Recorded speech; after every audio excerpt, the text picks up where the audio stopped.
Shalom. Selamat sore. Apa kabar? Puji syukur kita ucapkan kepada Tuhan atas segala kebaikannya. Amin. Siap muliakan nama Tuhan. Amin. Mari kita datang kepada Tuhan, kita persembahkan yang terbaik pada Tuhan pada sore hari ini. Biarlah nama Tuhan ditinggikan, diagungkan atas segala-galanya.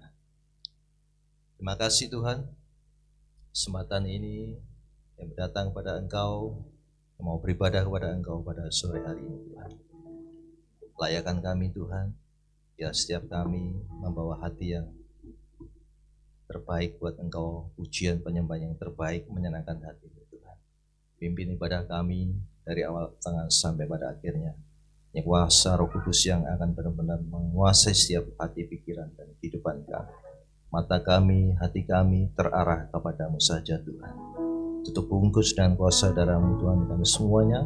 Segala hal yang menghalangi, menghambat kami dalam kami memuji menyembah Tuhan dalam beribadah kepada Tuhan, kami tolak patahkan dalam nama Tuhan Yesus. Hanya kuasa Roh Kudus yang mencekerap setiap kami. Di dalam nama Tuhan Yesus kami awali ibadah pada sore hari ini. Haleluya. Terima kasih Tuhan. Terima kasih Tuhan.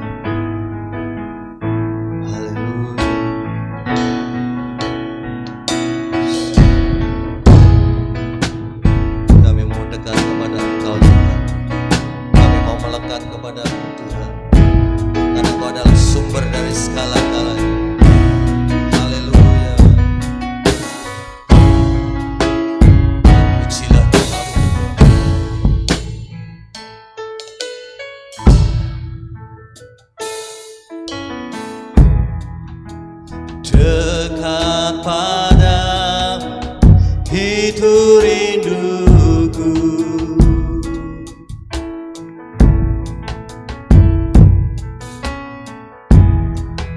setiap kata kau pun menunggu.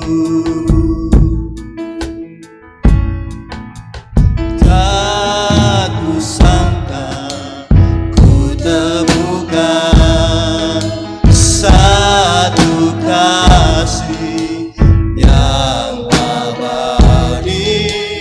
Kini ku datang dan ku bawa hidupku,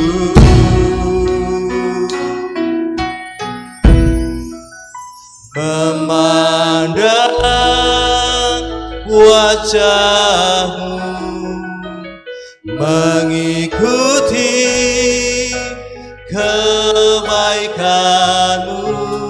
mengejar hadir-Mu di dalam hidupku, membawa sembahku, menyatakan kebesaran-Mu, mengejar hadir-Mu dalam hidupku. Engkau yang berkuasa mutlak atas seluruh hidup kami, bawa hidup kami masuk ke dalam hadirat-Mu Tuhan.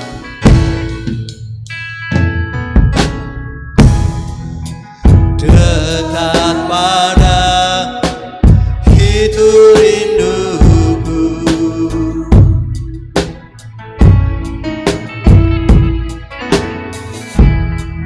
setiap kata kau pun menunggu. Tak kusangka Tuhan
kebaikan-Mu,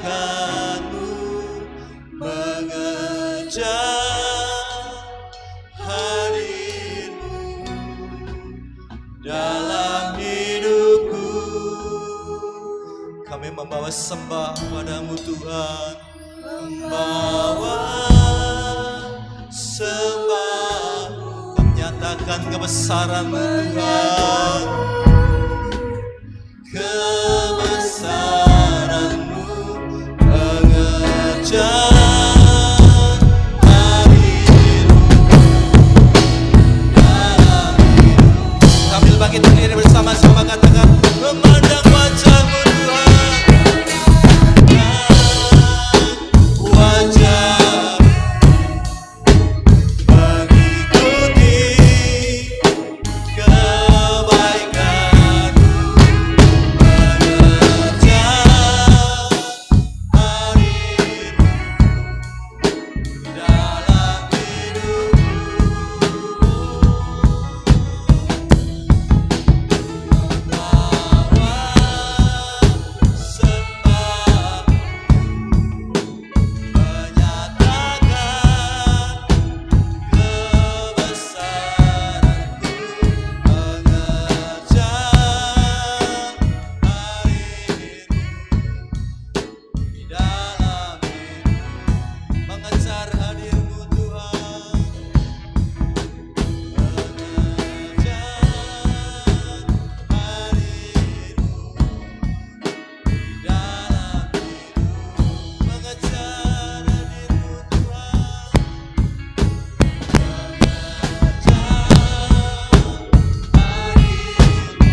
Kristus, Yesus Kristus Raja, termulia, termasuk, ternama Engkau Tuhan, Raja di atas segala raja.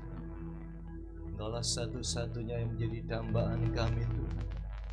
Hanya Yesus Kristus yang menjadi dambaan hidup kami.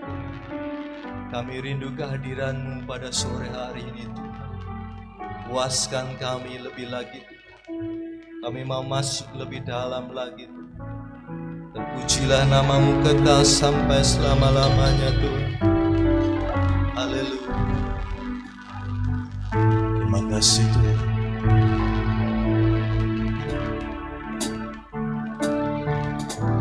Satu hal yang selalu ku rindu, kehadiran-Mu. Satu hal yang jadi hasratku, menyenangkan-Mu. Yesus, Kau dambaan-Ku, ku sujud menunggu.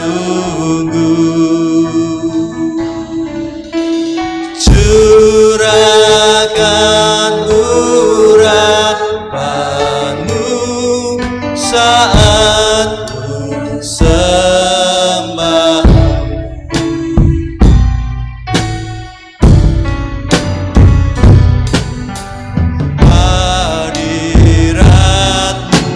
Melingkupiku, menenangkanku. Kini ku mau bawa hidupku masuk diri-Mu. Yesus, Yesus, Kau dambaan-Ku, ku sujud menunggu. Curahkan urapan-Mu saat sembah. Yesus, Kau dambaan-Ku, Yesus, Kau dambaan-Ku, ku sujud menunggu. Curahkan urapan-Mu saat sembah. Yesus Tuhan, Yesus, Kau dambaan-Ku, ku sujud menunggu-Mu Tuhan. Curahkan urapan-Mu saat sembah. Saat sembah.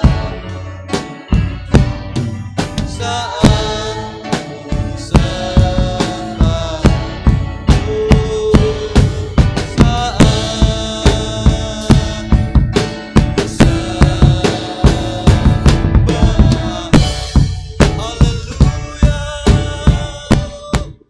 Yesus, Kau Tuhan. Haleluya, segala puji, hormat, kemuliaan hanya bagi Engkau Tuhan, Raja atas semesta, surga bumi menyembah-Mu Tuhan. Terpujilah nama-Mu kekal sampai selama-lamanya. Terima kasih Tuhan, kuasa-Mu nyata di tempat ini, kuasa-Mu besar di tempat ini, karena kami percaya ada kuasa dalam nama Yesus Kristus Tuhan. Haleluya, amin. Masih semangat? Amin. Dan percaya ada kuasa Yesus di tempat ini, amin. Haleluya.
kelepasan, amin.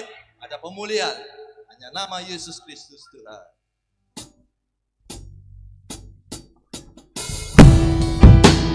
Mari kita berjoget buat Tuhan Allah kita. Yang tinggikan nama Yesus Kristus Tuhan.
Terima kasih.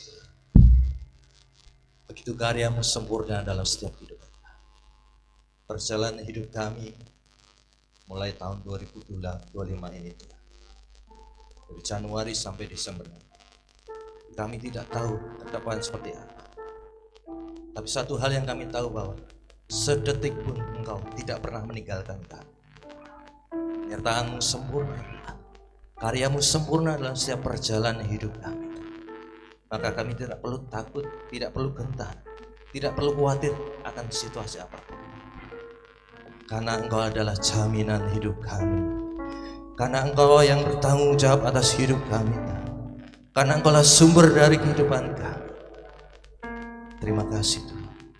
Terpuji, termulia, terpuji, Raja di atas segalanya. Haleluya.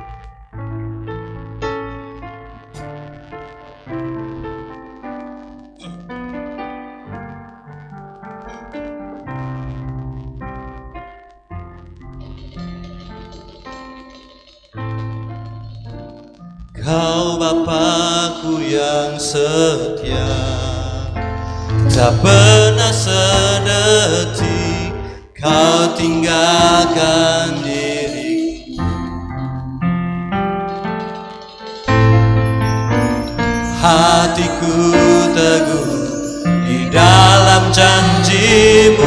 sampai ku melihat kuasa-Mu.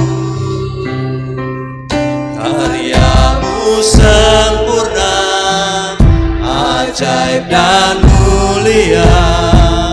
Penyertaan-Mu, buktikan kasih-Mu kepadaku. Ku agungkan Engkau, Yesus termulia. Kasih-Mu terindah selamanya.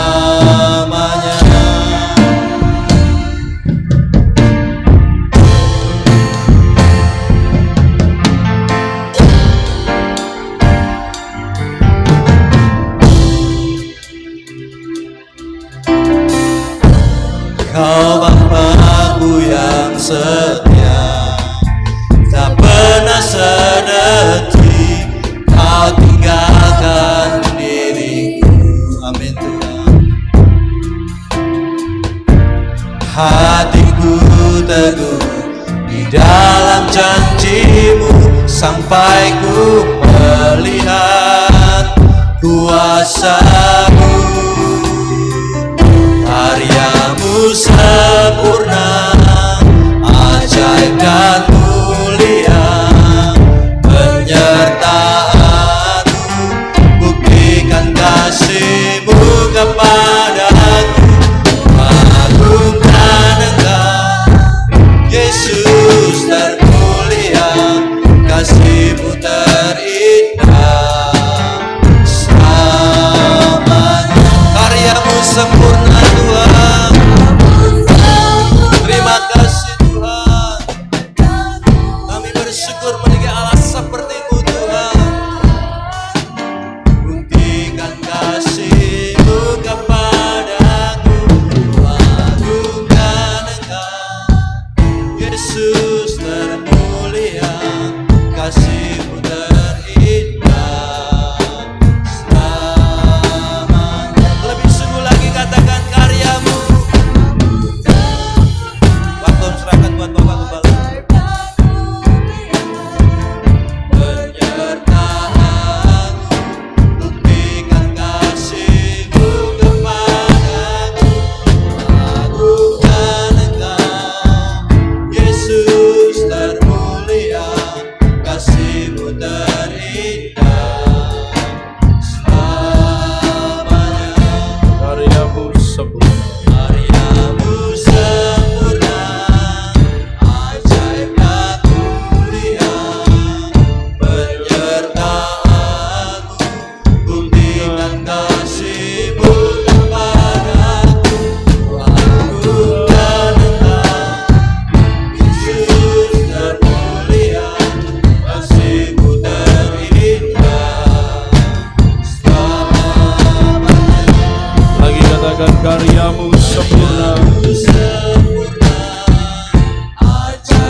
tiada yang seperti-Mu.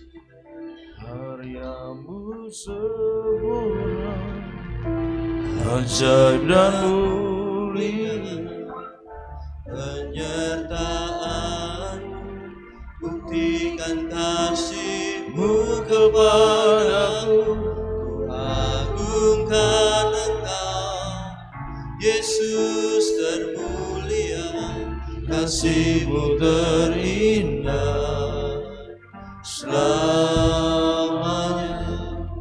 kasih-Mu terindah selamanya.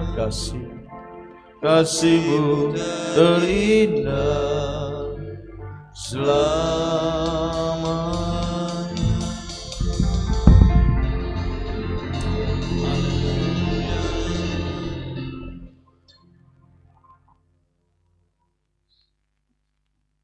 Sungguh Tuhan, kami boleh merasakan kasih-Mu yang sungguh indah, yang sungguh ajaib, yang sungguh mulia, yang sungguh luar biasa.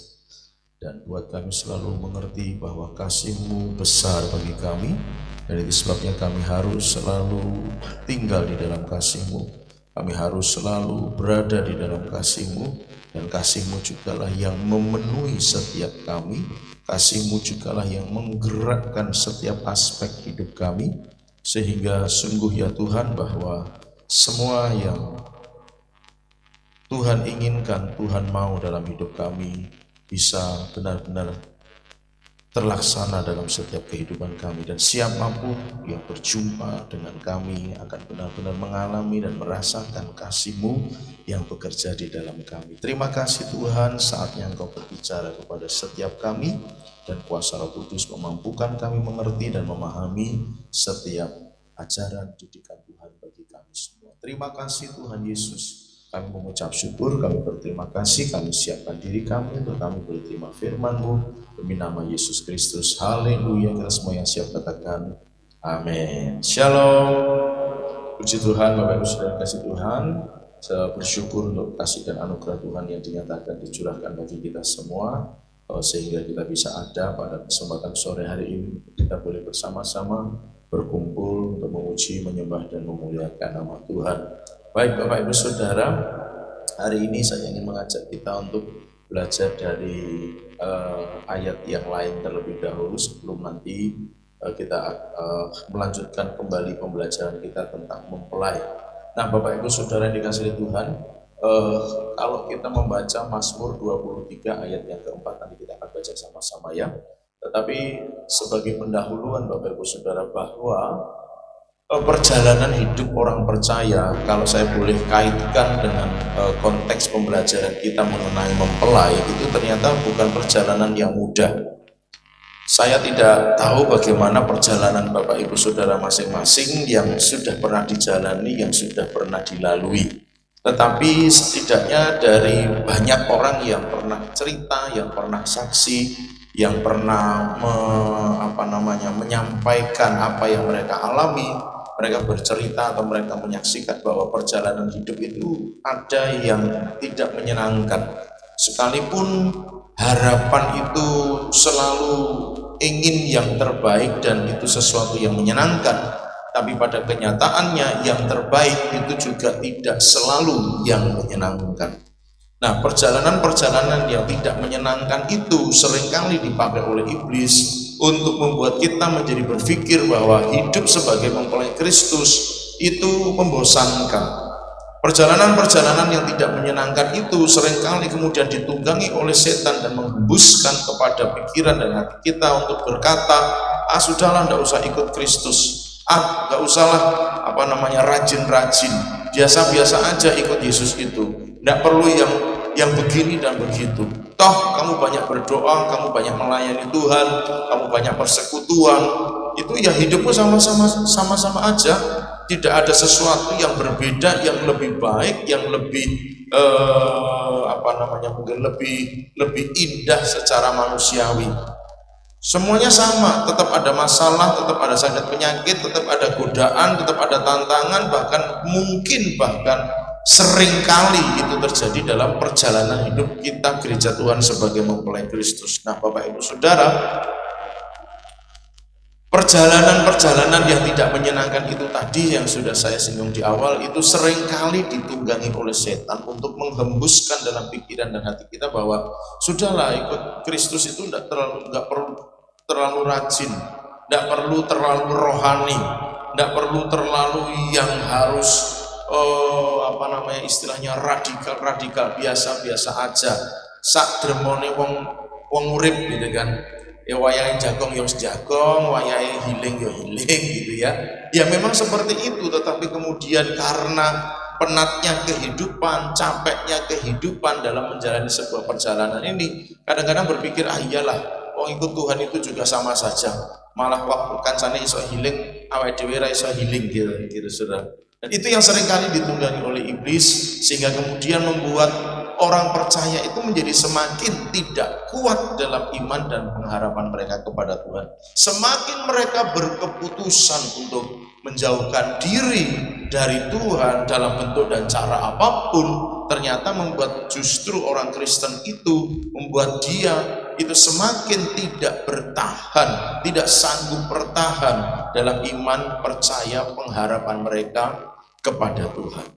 Jadi Bapak Ibu Saudara, hari ini kita akan belajar bagaimana kita menyikapi sebuah perjalanan hidup yang tadi saya katakan bisa jadi ditunggangi oleh iblis, dipakai oleh setan untuk justru melemahkan iman, percaya, pengharapan kita kepada Tuhan. Mazmur 23 ayat 4 kita baca sama-sama. Di depan sudah ada 1, 2, 3. Sekalipun aku berjalan dalam lembah kekelaman, aku tidak takut bahaya, sebab Engkau besertaku, gadamu dan tongkatmu itulah yang menghibur aku. Saya ingin mengajak Bapak Ibu Saudara untuk belajar lebih tidak terlalu banyak ayat yang akan kita pelajari pada pagi hari ini, tetapi dari kalimat ini kalau kita bisa tahu kondisi dan keadaan di mana Daud menuliskan ini, kita akan bisa berkata hal yang sama seperti yang Daud katakan. Nah, Bapak Ibu Saudara, apa lembah kekelaman? Karena kalimat yang ditulis adalah sekalipun aku berjalan dalam lembah kekelaman. Bisa dibantu diklik lagi. Nah, lembah kekelaman itu dalam konteks pembicaraan kalimat ini itu tidak mengacu kepada satu tempat, tidak mengacu kepada suatu tempat, gitu ya. Jadi ini lembah kekelaman itu tidak berarti ada satu tempat yang disebut lembah kekelaman, tidak begitu. Tetapi oleh banyak penafsir Alkitab setuju bahwa lembah kekelaman itu menjadi sebuah penggambaran sebuah situasi dan keadaan. Nah, situasi dan keadaan ini mengacu pada tempat-tempat tertentu. Nah, yang pertama itu adalah lembah Yordan. Ya. Jadi yang diangkat ini bukan tempatnya, Bapak Saudara. Lembah kekelaman ini tidak bicara tempatnya, tetapi suasana, situasinya. Nah, yang dirujuk dalam Alkitab mengenai lembah kekelaman itu adalah lembah Yordan. Kita ingat kisah Lot dan Abraham. Lot itu melihat lembah Yordan seperti taman Tuhan, begitu kan? Makanya kemudian dia milih di situ. Saudara yang dikasihi Tuhan, lembah ini menjadi lembah yang paling dalam di seluruh dunia sampai dengan hari ini. Jadi itu tempat terendah di seluruh dunia, satu-satunya berarti kalau saya boleh katakan begitu. Saudara bisa bayangkan situasinya. Kalau dia ada di tempat yang paling rendah, titik yang paling rendah di bumi ini, di seluruh dunia manapun, ini tempat yang paling rendah. Jadi saya menggambarkan situasinya dia paling bawah sekali. Sekalipun itu bukan di kedalaman laut ya, itu daratan. Tetapi titik daratan yang paling rendah di muka bumi. Lalu kemudian kita membayangkan, sekalipun aku berjalan dalam lembah kekelaman. Kalau saya ganti dengan kalimat itu, berarti sekalipun aku berjalan di titik terendah. Kadang seseorang bisa mengalami hal ini, Bapak Ibu Saudara. Dia berada di satu titik terendah dalam hidupnya. Mungkin bicaranya ya, saya ngomong mungkin terlalu hiperbola, tetapi barangkali itu situasi yang bisa jadi menggambarkan sebagian orang bahwa titik terendahnya itu dia sudah tidak punya apa-apa secara materi. Kemudian secara kemampuan, secara pikiran atau akademis, dia tidak punya kemampuan akademis yang bagus. Kemudian secara kehebatan, tidak banyak orang yang percaya kepadanya dan yang memakai dia. Jadi kemudian dia mengalami semacam kondisi situasi yang berada di titik paling rendah. Saudara, selalu ada dua hal yang saya sampaikan. Minta ampun jika itu sebuah kesalahan, berarti harus ada introspeksi. Barangkali titik terendah itu adalah bagian dari dosa yang kita kerjakan yang menyebabkan kemudian kita mengalami itu.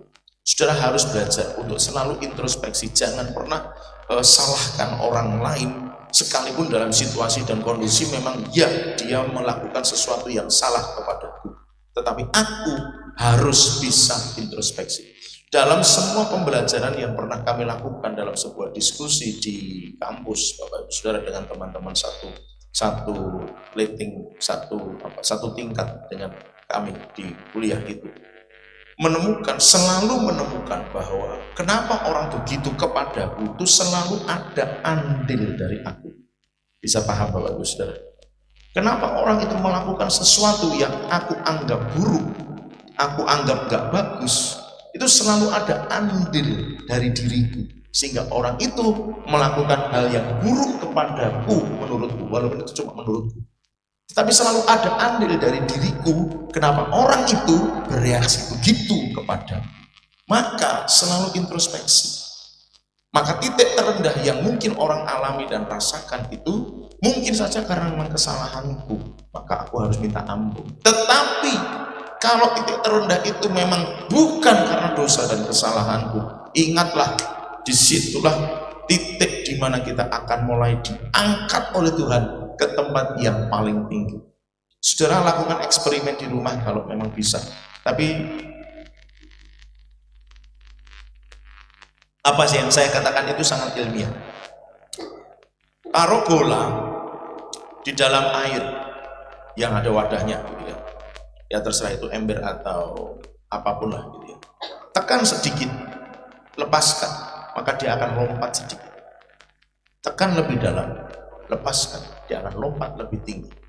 Tekan sampai dasar ember atau apapun itu, lepaskan, maka dia lompat setinggi tingginya lompatan bola itu akan setinggi apa bahasa saya membahasakannya agak susah. Jadi tingginya dia lompat itu tergantung dalamnya kita menekan. Bisa paham Bapak Ibu Saudara ya? Tingginya lompatan bola itu bergantung kepada dalamnya kita menekan bola itu. Semakin ini permukaan air misalnya begitu, semakin dalam kita tekan dia akan, kalau itu dilepaskan, dia akan lompat tinggi. Jadi kenapa Tuhan bawa ke titik terendah kadang-kadang?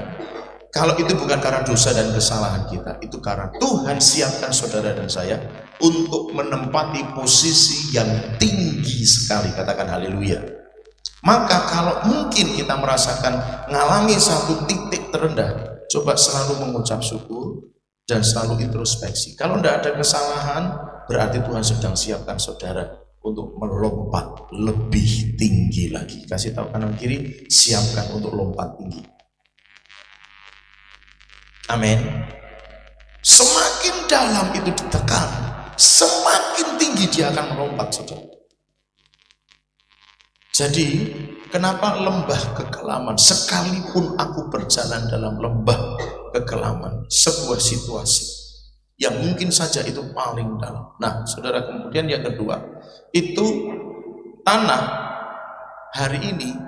lembah Yordan hari ini itu tidak lagi seluas, bukan soal geografisnya ya, tetapi alur lembah Yordan. Jadi sungai Yordan itu, kenapa disebut sungai Yordan? Karena dia adalah sungai yang mengalir di sepanjang lembah Yordan, gitu ya. Dan ujungnya adalah Laut Mati. Itu ujung itu berarti apa sana? Hilir atau hulu? Terus yang ujung dari sana itu mengalirnya dari Danau Galilea.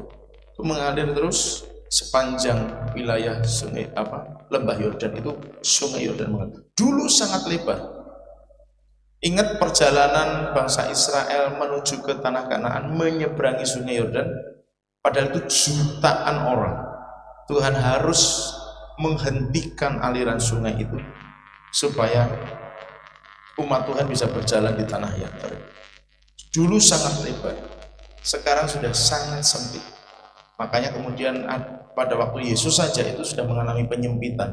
Makanya Yesus dibaptis di Sungai Yordan karena sudah dangkal dan kecil, bisa dipakai. Itu bukan anak sungai, Bapak Ibu. Jangan dianggap itu cuma pecahan Sungai Yordan, enggak. Bukan, itu betulan sungai.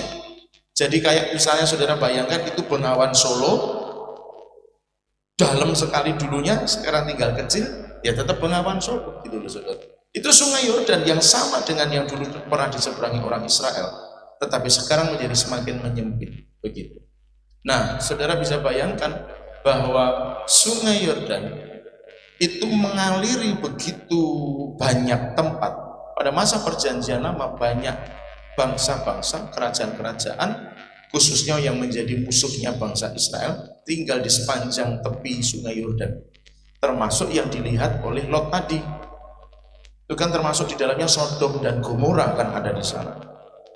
Gitu. Jadi kemudian lembah itu memang sangat subur karena aliran sungainya yang begitu bagus. Tetapi Bapak Ibu Saudara, itu semakin hari berangsur dikatakan tandus. Lembah kekelaman itu menggambarkan sebuah situasi dulu luar biasa, sekarang mungkin menjadi tidak berarti. Tetapi ingatlah Bapak Ibu Saudara, itu yang dialami oleh Raja Daud pada waktu dia menuliskan, sekalipun aku berjalan dalam lembah kekelaman. Ada satu ayat dalam Alkitab yang menggambarkan situasi Daud di zaman pada saat dia sudah mulai tua, saudara. Dia penuh dengan rasa sakit di hampir seluruh tubuhnya, matanya, pinggangnya. Itu ada tulisan walaupun tidak tersurat letterless begitu, tidak, tetapi ditafsirkan mengandung maksud yang seperti itu. Sakit mata, sakit pinggang, bahkan tubuhnya mengalami kedinginan sedemikian rupa setiap hari. Sepanjang hari tubuhnya menggigil terus kedinginan, tidak tahu dia punya penyakit apa, tapi itu Alkitab yang nulis. Sehingga dia harus dalam tanda kutip sewa, bukan sewa ya apa, ada perempuan, dia mengambil seorang perempuan untuk jadi istrinya hanya untuk apa? Bisa menghangatkan tubuhnya. Kerjaannya cuma itu, saudara. Karena dia tidak bisa ngapa-ngapain. Tubuhnya penuh dengan sakit penyakit kalau saya boleh sebutkan. Walaupun tidak ada kata itu secara tersurat dalam Alkitab, tetapi kondisi lemah tubuhnya itulah, saudara ini kasih itu. Padahal kalau kemudian kita flashback kepada masa-masa Daud menjadi raja, bagaimana kejayaan. Kadang ada orang yang diizinkan Tuhan mengalami seperti Daud. Dulu luar biasa, dulu hebat, dulu dipakai Tuhan. Tapi mungkin pada masa-masa berikutnya ada semacam situasi yang tidak menyenangkan, bahkan sangat-sangat tidak menyenangkan. Saya tidak bicara tentang umur ya, saya tidak bicara tentang umur, tetapi mungkin ada situasi di mana dulu wah kelihatan begitu luar biasa, tapi di titik tertentu karena Tuhan izinkan dia ada di titik paling bawah, kemudian dia mengalami dalam bahasa itu ketandusan. Sekalipun aku berjalan dalam lembah kekelaman. Lembah kekelaman. Bahasa Inggrisnya kata itu dalam bahasa aslinya kalau diterjemahkan ke dalam bahasa Inggris itu ditulis shadow of the dead. Jadi bayang-bayang maut, bayang-bayang kematian. Lembah kekelaman itu bukan sebuah situasi yang menyenangkan, karena kata yang dipakai saja sudah mengerikan. Bayang-bayang kematian. Jadi satu kondisi dan keadaan yang betul-betul mengancam mungkin, membuat tidak nyaman mungkin, situasi di mana orang betul-betul mengalami kondisi yang sangat terpuruk barangkali, sekalipun aku berjalan dalam situasi kayak begitu.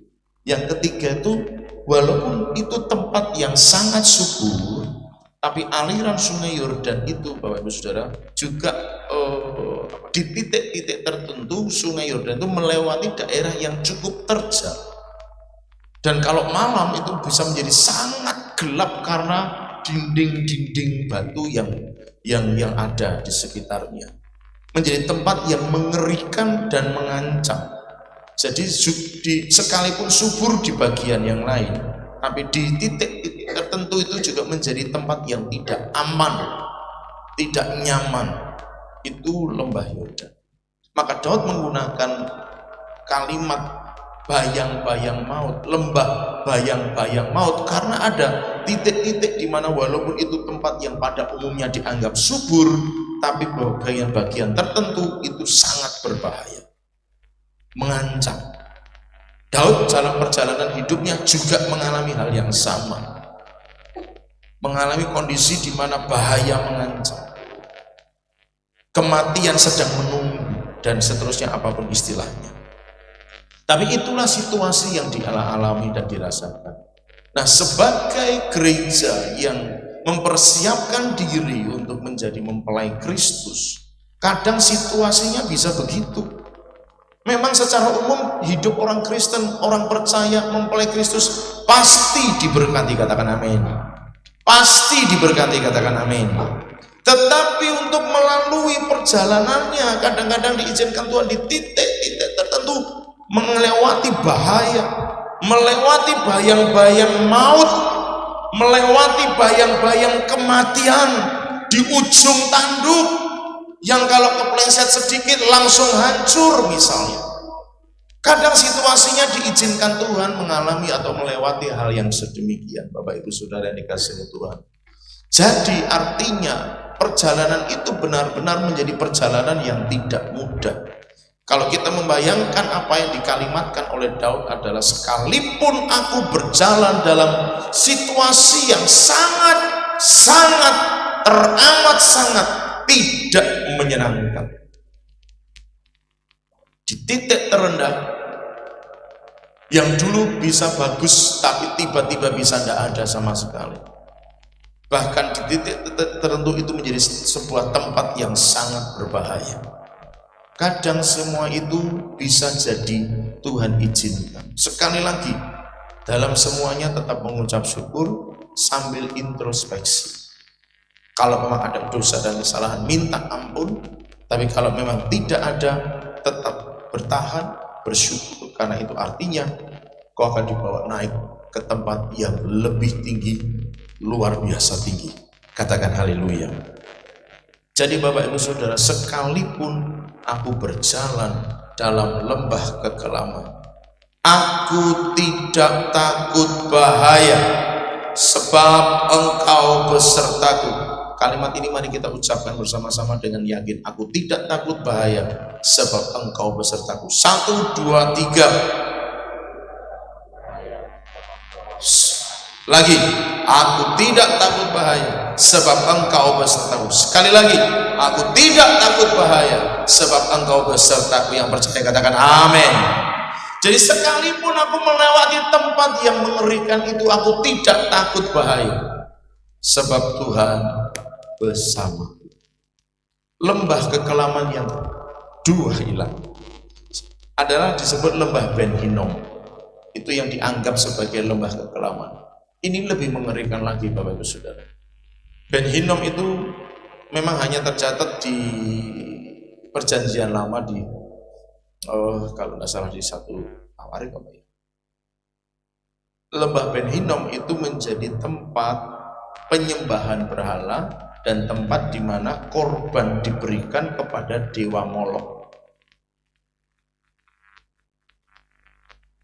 Apa yang dilakukan oleh orang-orang yang menyembah dewa Molok? Mereka selalu mempersembahkan anak-anak menjadi korban sembelihan bagi dewa Molok. Maka kemudian Yeremia pernah semacam mengutuk tempat itu tidak lagi disebut sebagai lembah Ben Hinnom, tetapi lembah lembah kematiannya itu disebut lembah pembantaian semacam itu. Itu tempatnya sangat kering. Kalau di zaman kalau sekarang sudah lebih agak bagus, tetapi pada zaman Yesus itu sangat kering. Karena memang itu tempat sudah dikutuk. Karena banyaknya anak-anak yang disembelih dipersembahkan kepada Dewa Molok. Dewa Molok itu patungnya itu sangat besar dengan posisi tangan seperti ini, dan kalau ada anak yang dipotong itu ditaruh di tangan patung Dewa Molok sebagai bentuk persembahan. Itu menjadi kekejian yang begitu menyakitkan hati Tuhan. Itu lembah Ben Hinnom. Maka lembah itu disebut sebagai lembah pembantaian. Lebih tepatnya begitu. Nah, saudara bisa bayangkan bahwa kalau Daud menyebutkan sebagai sekalipun aku berjalan dalam bayang-bayang maut, gambarannya itu adalah digambarkan seperti lembah Ben Hinnom, di mana pada masa perjanjian lama itu dipakai sebagai tempat untuk menyembah Dewa Molok, dan di situ dikorbankan seorang anak dari manusia untuk dipersembahkan kepada dewa. Betapa situasinya begitu mencekam. Jadi benar dalam pengertian situasinya seperti yang kata-kata dalam terjemahan bahasa Inggris tadi. Lembah kekelaman itu tidak hanya sekedar kelam, tetapi bayang-bayang kematian ada di situ. Sekalipun aku berjalan dalam bayang-bayang kematian, tapi aku tidak takut. Karena apa? Engkau, Tuhan Yesus, beserta. Nah, Bapak Ibu Saudara, apapun yang situasi kita alami, kita rasakan sebagai gereja Tuhan yang sedang mempersiapkan diri itu jadi mempelai yang terbaik buat Kristus. Mungkin situasi, kondisi yang saudara dan saya alami bukanlah situasi yang kita harapkan. Ternyata Tuhan izinkan mungkin mengalami titik terendah. Ternyata mungkin Tuhan izinkan mengalami ketandusan. Ternyata mungkin Tuhan izinkan mengalami keterjalan. Bahkan mungkin ada dalam bayang-bayang kematian. Tapi percayalah bahwa Tuhan Yesus tetap menyertai. Katakan haleluya. Dia Immanuel, Tuhan bersama, Tuhan beserta. Dia tidak meninggalkan, dia selalu ada, dia selalu siap untuk menolong dan memberkati hidup saudara dan saya.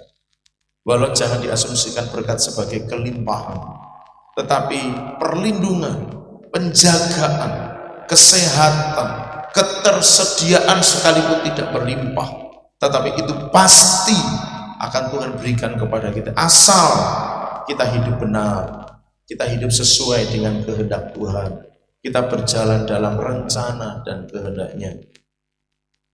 Saya sempat mengamati begini Bapak Ibu Saudara, sekalipun ini tidak menjadi doktrin ya, jangan dijadikan doktrin, tapi cukup banyak contoh yang saya dapatkan dari kehidupan orang-orang Kristen gitu ya. Lebih dari 10 contoh yang saya amati, dan itu menarik sebuah kesimpulan yang sama, bahwa ketika sesuatu dijadikan sebagai alasan untuk tidak melakukan apa yang Tuhan inginkan, justru disitulah nanti Tuhan betul-betul akan mengacaukan. Bahasanya nggak salah kalau Tuhan mengacaukan.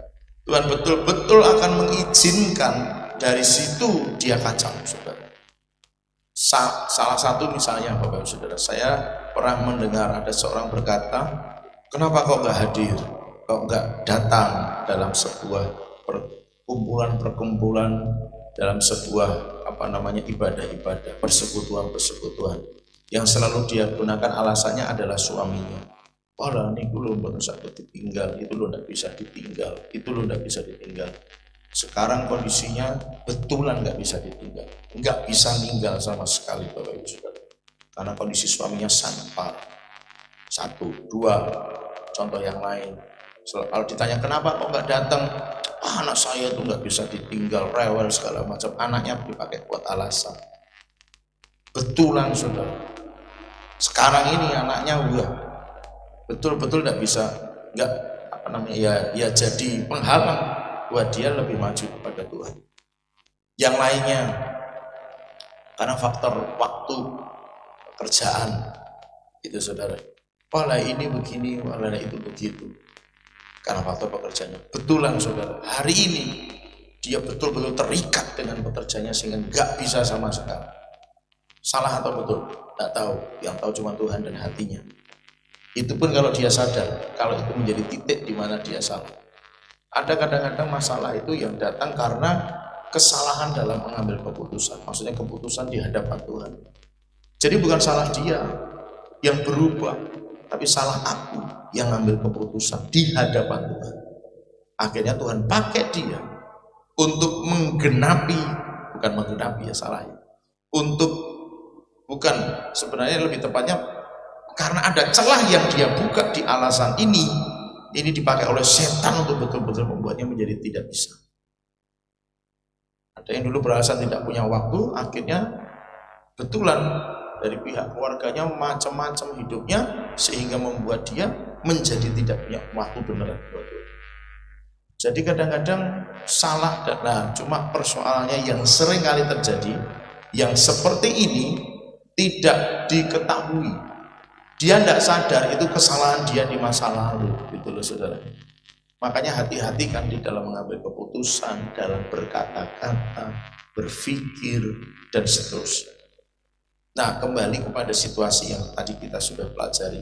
Nah, kalau situasinya seperti ini bagaimana? Datanglah sama Tuhan, minta ampun. Jadi selalu doa begini Bapak Ibu Saudara. Tuhan, kalau aku lupa terhadap dosa yang pernah aku lakukan di masa yang lalu, Tuhan tolong ingatkan aku, sadarkan aku. Maafkan Saudara. Ada orang Kristen mungkin jarang berdoa yang kayak begitu, atau bahkan mungkin belum pernah doa yang kayak begitu. Itu artinya dia sedang dalam tanda kutip menempatkan diri pada satu celah yang terbuka lebar, entah tentang apapun dan siapapun, secara tidak sadar dan secara tidak langsung. Kenapa? Dengan tidak berdoa, Tuhan koreksi aku kalau aku salah, aku minta ampun. Atau kalau aku punya kesalahan yang aku nggak sadar hari ini pernah aku lakukan, aku minta ampun. Tuhan ingatkan. Orang tidak pernah berdoa begitu, artinya orang merasa dia baik-baik saja, dan sesungguhnya dia telah jatuh dalam dosa kesombongan di titik itu. Nah, apalagi dosa-dosa yang memang mungkin ada di masa yang lalu. Tapi itu sebenarnya juga permainan setan. Kenapa dibuat lupa? Kenapa dibuat tidak pengen berdoa seperti itu? Karena setan tahu kalau dia berdoa diampuni Tuhan. Makanya dia dibuat tidak kepingin berdoa yang kayak begitu. Supaya apa? Dosa itu melekat padanya sampai nanti. Saudara bisa bayangkan, dosa yang pernah diucapkan di masa yang lalu kebawa sampai Tuhan datang. Hanya gara-gara lupa.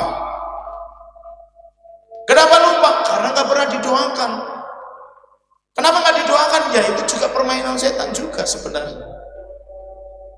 Dibuat sombong, oh kamu kan baik-baik saja, kamu kan orang yang masih dipakai Tuhan luar biasa, masih sering dapat penglihatan, masih bisa doain orang dan sembuh, masih dapat nubuatan-nubuatan. Kamu gak salah, kamu gak ada dosanya, kamu gak ada salahnya, gak perlu doa seperti itu.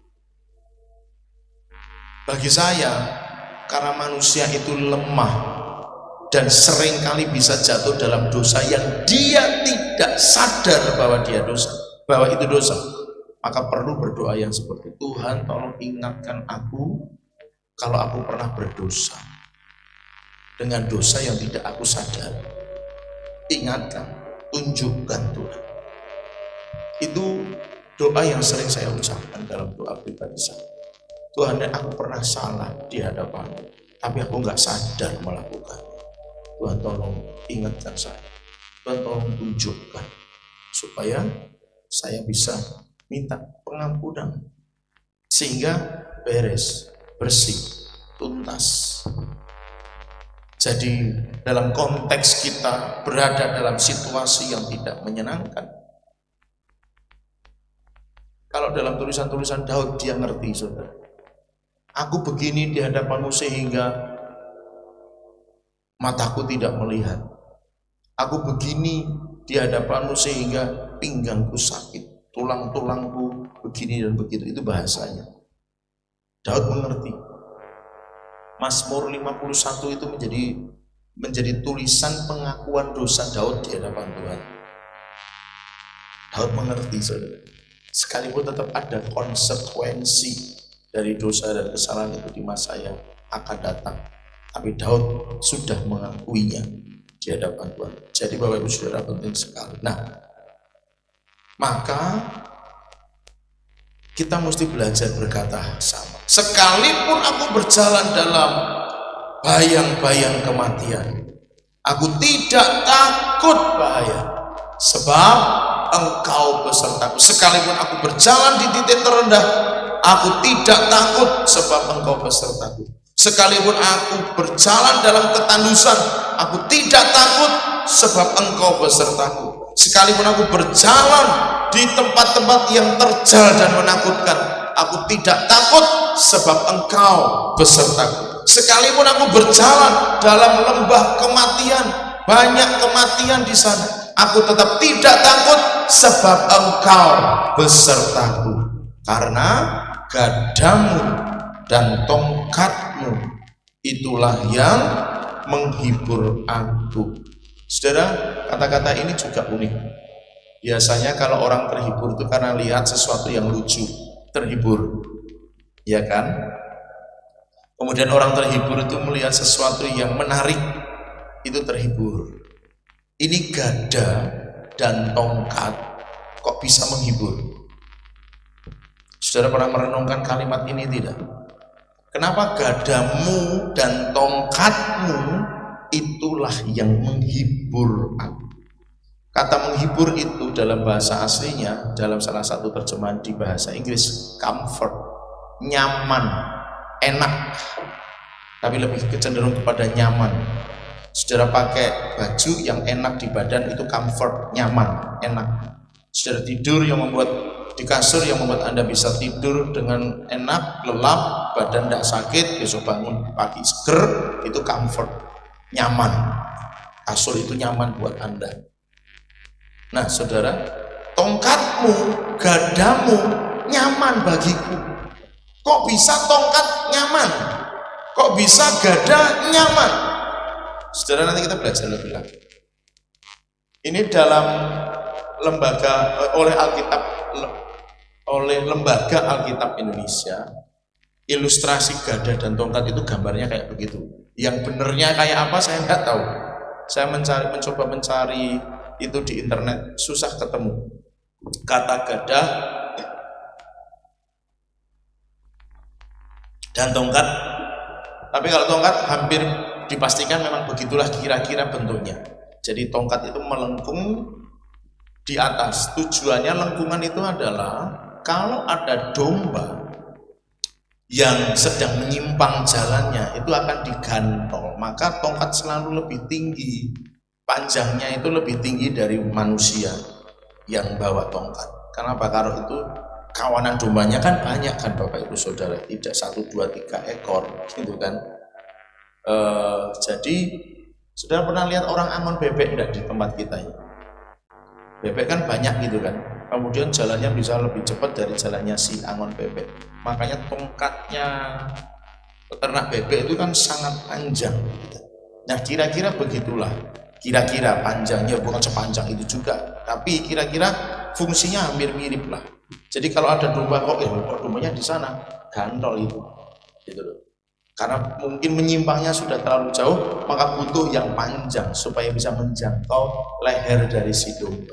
Jadi fungsi tongkat itu adalah untuk mengarahkan perjalanan domba, lebih kepada dombanya yang salah misalnya, yang menyimpang misalnya, itu ditarik kembali. Itu tongkat fungsinya untuk mengarahkan.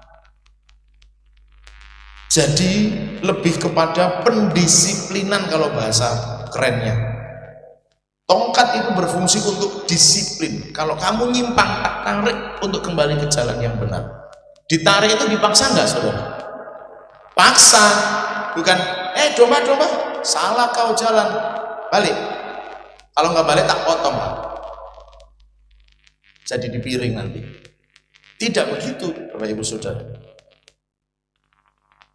Ditarik, dipaksa kembali ke jalan benar.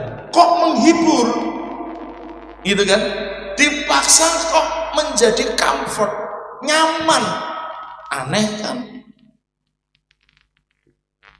Jujur Bapak Ibu Saudara jawab, kalau ada pemaksaan untuk kembali ke jalan yang benar, rata-rata manusia itu sedih atau anyel atau marah atau seneng. Jawab dalam hati saja. Kebanyakan orang akan berkata bahwa kalau namanya ditarik, dipaksa, marah Pak, jengkel Pak. Apalagi yang geret itu, yang narik itu dia tahu orangnya. Lah, dia ngomongin saya suruh kembali ke jalan yang benar. Wong dia sendiri hidupnya nggak benar. Semakin nggak suka dia ditarik, semakin nggak suka dia digantol dengan tongkat. Tapi Daud berkata, tongkatmu membuat aku nyaman. Nah, gadanya itu, ya begitulah lembaga Alkitab Indonesia menggambarkan gada. Ya, hampir kayak gadanya siapa? Percopentung ya, yang digeladak itu. Gedemen gitu ya. Ya saya tidak tahu lah apakah sebesar itu atau tidak, begitu kira-kira. Tapi memang itulah fungsi. Nah, kalau fungsi gada memang lebih kepada lawan domba. Jadi kalau ada domba yang ingin diserang oleh binatang buas atau ada bahaya dari binatang-binatang pemangsa, fungsi gada adalah mengamankan domba, melindungi domba dari bahaya. Nah, kalau bicara gada yang kayak begini, karena difungsikan bukan untuk domba, tapi difungsikan untuk yang menyerang domba, perasaan nyaman bisa jadi, aku dilindungi, aku dijagai, nyaman begitu kan saudara? Karena fungsi gada hanya untuk yang menyerang, bukan untuk domba. Tapi fungsi tongkat itu untuk domba. Fungsi gada melindungi, menjagai domba dari serangan-serangan. Tapi fungsi tongkat adalah mengarahkan, mendisiplin domba. Tapi itulah yang membuat Daud berkata, gadamu dan tongkatmu membuat aku nyaman. Maka berjalan dalam bayang-bayang maut, dia tidak takut bahaya. Tidak hanya karena dia besertaku, tapi dia yang besertaku itu punya tongkat, punya gada. Gada berfungsi melindungi domba, tongkat mendisiplin domba. Nah, sekarang pertanyaan kembali ke awal. Kenapa Daud bisa berkata, kok nyaman?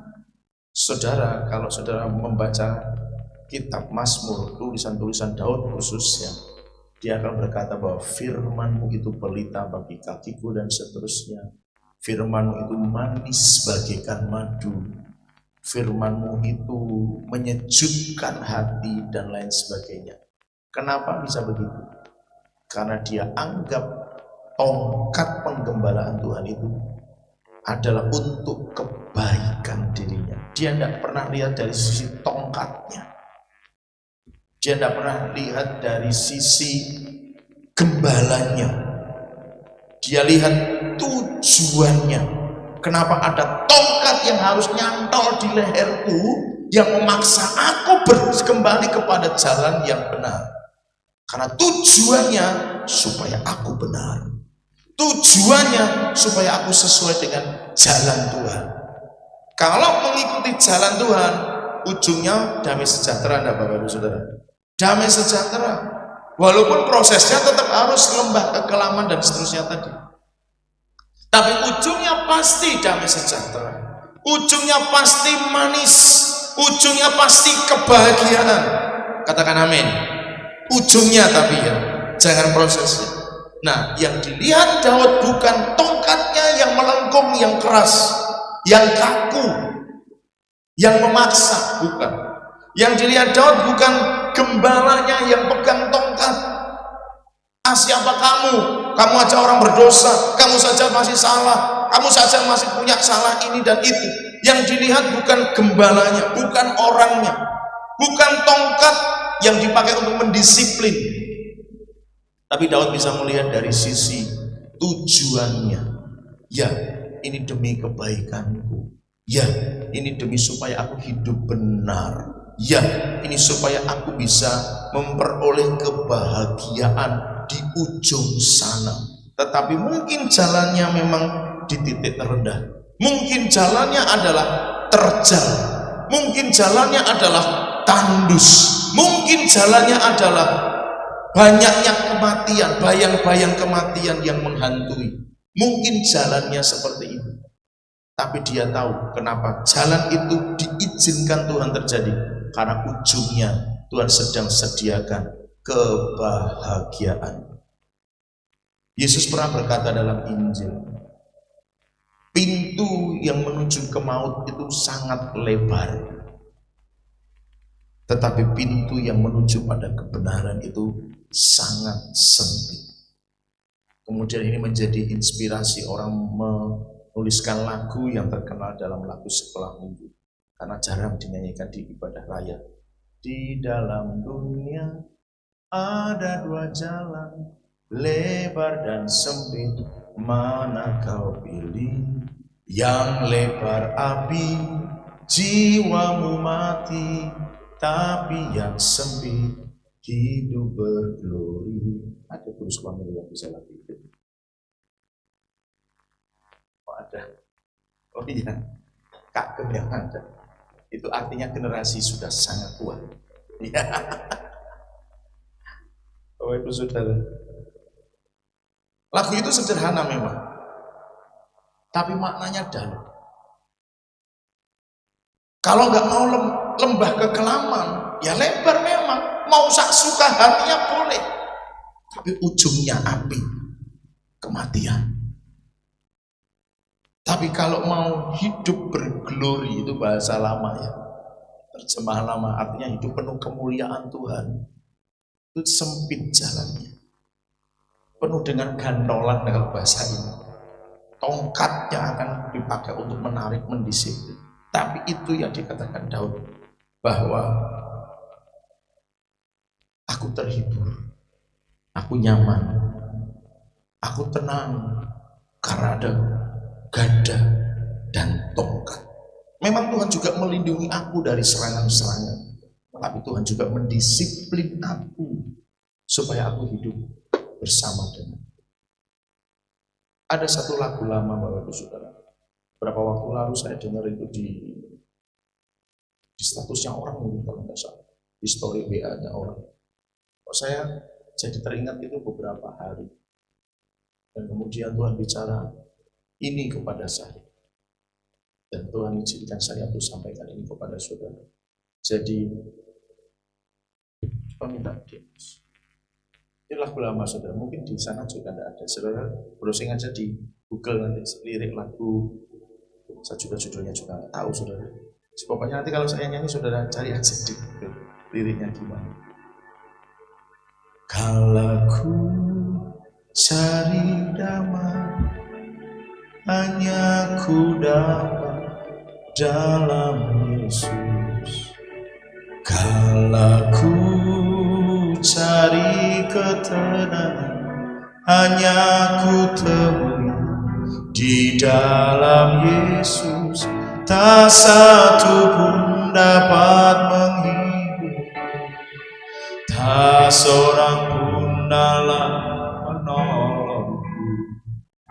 Hanya Yesus jawaban hidup.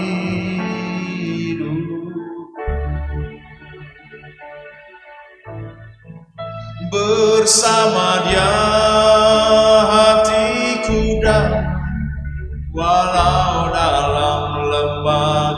kelam. Bersama Dia hatiku tenang, walau hidup penuh tantangan, tak seorang pun dapat menunggu, tak seorang pun dapat menolongku. Hanya Yesus jawaban hidupku. Nah, saudara bisa berdiri saja, saya tidak terlalu hafal juga. Bisa dibantu LCD mungkin. Nah, saudara, lagu itu sederhana dan itu juga cukup sudah sangat lama. Ketahuan kalau saya itu hidup di generasi yang seperti apa, gitu ya. Sudah sangat tua. Tetapi waktu saya mendengar lagu itu saya menangis. Saya seperti diingatkan atas sesuatu dalam hidup saya. Gak ada yang bisa menolong hidupku, menjagai aku, hanya Yesus. Seringkali dalam kesibukan pelayanan yang Tuhan izinkan terjadi, saya mulai mengandalkan kekuatan saya sendiri. Di saat itu terjadi kadang-kadang masalah datang, dan saya merasa, Tuhan kok saya sudah melayani, tapi kenapa ini terjadi dalam hidup? Saudara, bukan soal apa yang terjadi, tapi ternyata kuncinya adalah Yesus ada di mana. Apakah Dia tetap menjadi penolongku, menjadi harapanku? Apakah aku masih bisa berkata, gadamu dan tongkatmu itu menghibur? Atau aku protes dengan gada Tuhan? Atau aku protes dengan tongkat Tuhan yang mendisiplin, yang mungkin bahasa lainnya menghajar? Terkadang manusia dalam perjalanannya karena merasa dia sudah baik di depan Tuhan, berada di titik nol, berada dalam lembah yang terjal, tandus, dan sebagainya. Kemudian berkata, Tuhan, aku kan sudah banyak melakukan ini, aku sudah menabur, aku sudah banyak membantu orang, ngasih orang, tapi kenapa masalah ini datang padaku? Bukan soal itu. Apakah Yesus menjadi jawaban satu-satunya dalam hidupmu? Apakah Yesus sudah menjadi nomor sekian dalam hidupmu? Bapak Ibu Saudara, mari sama-sama kembali. Hanya Yesus jawaban hidup kita. Yang sepakat katakan haleluya. Mari sama-sama datang pada Tuhan. Kalau ku cari damai, hanya ku dapat dalam Yesus. Kalau ku cari ketenangan, hanya ku temui di dalam Yesus. Tak seorang pun dapat menghiburku, tak seorang pun dapat menolongku. Hanya Yesus jawaban hidup. Mari katakan lagi, kalau aku cari damai, kalau aku cari damai, hanya ku dapat dalam Yesus. Kalau aku cari ketenangan, hanya ku temui di dalam Yesus. Tak seorang pun dapat menghiburku, tak seorang pun dapat menolongku. Hanya Yesus jawaban hidupku. Mari katakan bersama Dia, bersama Dia hatiku damai, walau dalam lembah kegelapan. Bersama Dia hatiku tenang, walau hidup penuh tantangan. Tak seorang dapat menghiburku,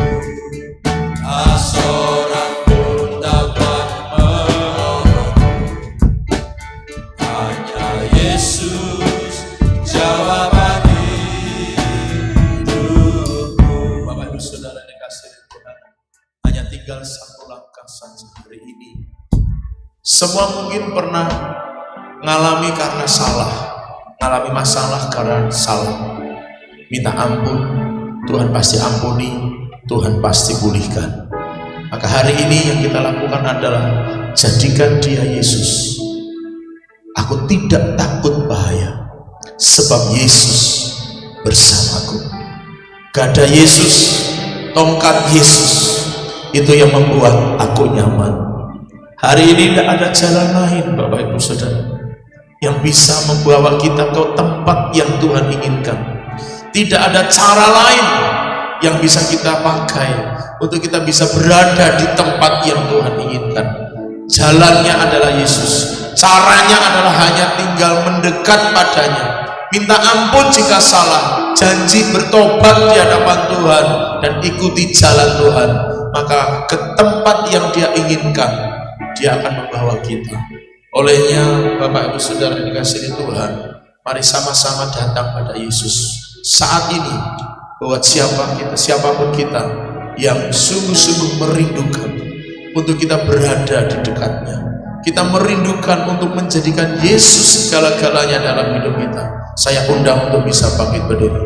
Bersamanya hatiku damai, walau dalam lembah kegelapan. Bersamanya hatiku tenang, walau hidup penuh tantangan. Tak satu pun dapat menghiburku, tak seorang pun dapat menolongku. Hanya Yesus jawaban hidupku. Bersamanya hatiku damai, walau dalam lembah kegelapan. Bersamanya hatiku tenang, walau hidup penuh tantangan. Tak satu pun dapat menghiburku, tak seorang pun dapat menolongku.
Saudara, saya diingatkan peristiwa kemarin saat ada KKR. Saudara bisa duduk dalam hadirat Tuhan. Ada seorang siswi yang tangannya kaku, tidak bisa diluruskan. Dia seperti mencengkeram sesuatu. Awalnya dia seperti hanya melihat, melotot begitu. Dan seperti tidak bisa diajak berkomunikasi. Saat kemudian saya dipanggil untuk dimintai bantuan untuk mendoakannya. Saya berdoa, damai sejahtera Kristus turun ke atasnya. Dia mulai menangis dan berkata-kata seperti ini. Gak ada yang peduli dengan aku. Semua menjauh dari hidup. Gak ada yang sayang kepadaku. Bapak Ibu Saudara, perasaan-perasaan demikian mungkin saja memang terjadi secara real. Bahwa mungkin dia ditolak orang tuanya, teman-temannya menyingkiri dia. Saudara-saudara kandungnya gak ada yang sayang kepadanya. Mungkin saja memang terjadi. Tapi ingatlah bahwa ketika perasaan itu datang, sesungguhnya iblis yang sedang masuk dalam hidupnya. Itulah sebabnya dia tidak bisa merasakan hadirat Tuhan. Begitu dia dijamah Tuhan, justru luka itu yang dimunculkan oleh setan, sehingga dia nggak bisa menikmati hadirat Tuhan. Bapak Ibu Saudara, mungkin ada semacam perasaan-perasaan yang mirip dengan itu. Perasaan sendiri ketika masalah itu datang. Kemudian kita merasa, aku cuma sendiri, gak ada yang nolong, gak ada yang perhatiin. Saudara, jangan pernah berharap apapun dari manusia, siapapun itu. Bahkan itu mungkin orang-orang yang terdekat dengan hidup kita. Jangan pernah berharap, karena itu akan pasti mengecewakan. Dan waktu kita kecewa, iblis akan mencoba memakai itu untuk membuat kita menjadi luka yang dalam. Maka artinya Bapak Ibu Saudara, bahwa tidak bisa kita hidup di luar Tuhan. Semakin kita memberi kesempatan kepada perasaan sendiri, perasaan tidak disayangi, perasaan tidak dihargai, perasaan ditinggalkan, semakin dalam perasaan itu kita izinkan hadir dalam hidup kita, semakin kita nggak bisa nikmati Tuhan, semakin tidak bisa Yesus menjadi harapan kita, semakin tidak bisa Yesus menjadi jawaban bagi kita, semakin tidak bisa kita berkata, tongkatmu dan gadamu yang membuat aku nyaman. Olehnya, mari Bapak Ibu Saudara, sekali lagi hanya Yesus yang bisa menolong kita, memberikan pengharapan baru kepada kita. Olehnya, yang mungkin saya hanya ingin mereview, mengulang kembali peristiwa di masa yang lalu yang pernah kita lakukan. Tapi hari ini saya mengajak kita, lakukan lagi. Taruh tangan kanan di dada, undang Yesus masuk dalam hidup. Bukan berarti Yesus ada di luar, tapi statement ini, pernyataan yang terucap dari bibir, Tuhan datang dalam hidupku, Tuhan ambil alih hidupku, Tuhan masuk dalam diriku. Itu menjadi sebuah statement kerendahan hati kita di hadapan Tuhan, bahwa Tuhan, gak ada yang lain yang bisa mengisi jiwaku, gak ada yang lain yang bisa mengisi hatiku, hanya Engkau Tuhan, hanya Engkau Tuhan. Olehnya bagi yang rindu, Bapak Ibu Saudara, mari taruh tangan kanan di dada, taruh tangan kanan di dada. Terima kasih Tuhan.